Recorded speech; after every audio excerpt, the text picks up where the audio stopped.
అంటే పంపు తీసి వినిపించిందా ఏంటి?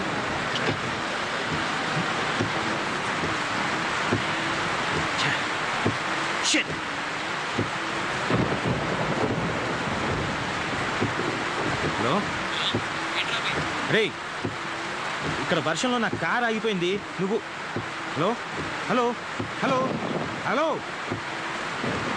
అచ్చా, ఇప్పుడే బ్యాటరీ అయిపోవాలా? చెడు ఫోన్ మార్చేయాలి. ఇప్పుడు ఇంటికి ఎలా వెళ్దాం? ఏరియాలో ఉన్నాను కూడా తెలియదే.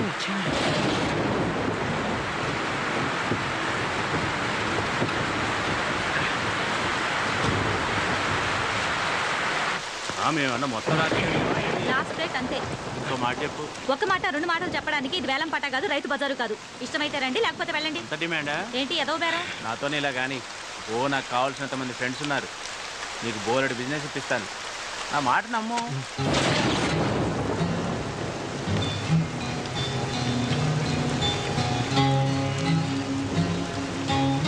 అబ్బా, చేయకాలింది. అక్కర్లేదంటే చెప్పొచ్చు కదా. నీ అబ్బా సొమ్మేమన్నా పోతుందా?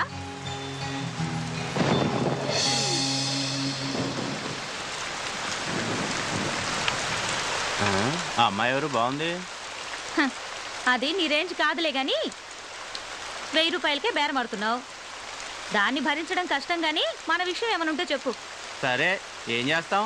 పస్తులు ఉండలేం కదా. పద పద. ముందు డబ్బు తీ. ఇదిగో ఉండు, ఇప్పుడే వస్తా. ఏంటి కుదిరిందా? గీసి గీసి 1000 కుదిరింది. ఏంటి ఇద్దరికినా? లేదులే, ఒక్కరికే. మరి నీ సంగతి ఏంటి? ఇంకా కాలేదు, కాసేపు ఆగాలి. నా సంగతి నేను చూసుకుంటా, నువ్వు వెళ్ళి నీ పని చూసుకో. రూమ్లో అనుకుంటుంటే విన్నాను, ఆ కార్పొరేటర్ బండారు బాబుకి మన లొల్లికృష్ణ నేను బుక్ చేశాడంట. ఆల్రెడీ అడ్వాన్స్ కూడా తీసేసుకున్నాడు. ఏంటి వాడికలా బుక్ చేయొద్దని చెప్పాను కదా. ఎందుకు? డబ్బులు బాగానే ఇస్తాడుగా. రోగం కూడా ఇస్తాడు, నీకు తెలుసు కదా. మన రమ్య వాడి దగ్గరికి వెళ్ళి హాస్పిటల్ పాలైంది. మరి ఇప్పుడు ఎలా? మన కృష్ణ అడ్వాన్స్ కూడా తీసుకున్నాడు. అది సర్లే, నేను చూసుకుంటా. వాడికి ఇవ్వాల్సింది 1,00,000 రూపాయలు. దాంట్లో 80,000 ఇచ్చేసా. మిగతా 20,000 కోసం నా కొడుకు దగ్గర పంపిస్తున్నాడు. బండారు బాబు మనుషులు నీకోసం వెతుకుతారేమో. తొందరగా ఇక్కడి నుంచి వెళ్ళిపో. నేను చూసుకుంటాలే. రేపు పొద్దున కలుద్దాం. పదవయ్యా.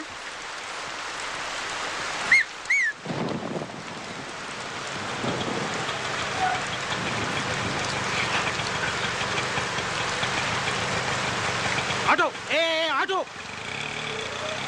ఇటీ వినపడదా?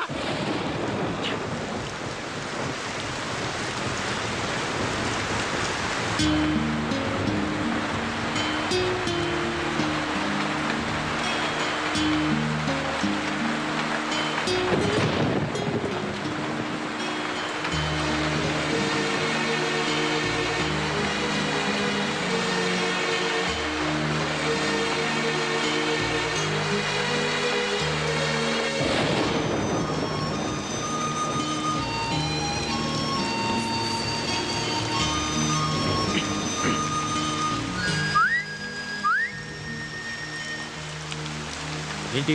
సిగరెట్. లేదు. అబద్ధాలు ఆడితే ఆడపిల్లలు పుడతారు. ఇందాకేగా చూశాను. నువ్వు సిగరెట్ ఇచ్చావంటే నేను అగ్గిపుల్లు ఇస్తా.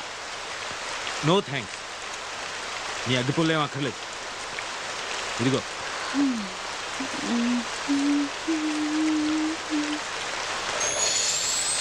రెండు తీసుకున్నాను.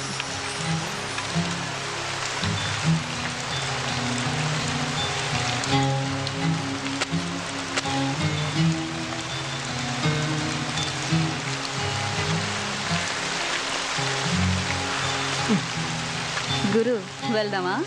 ఏంటి? పక్క గల్లీలోనే హోటల్ ఉంది. రూముకు 500, నాకు 1500.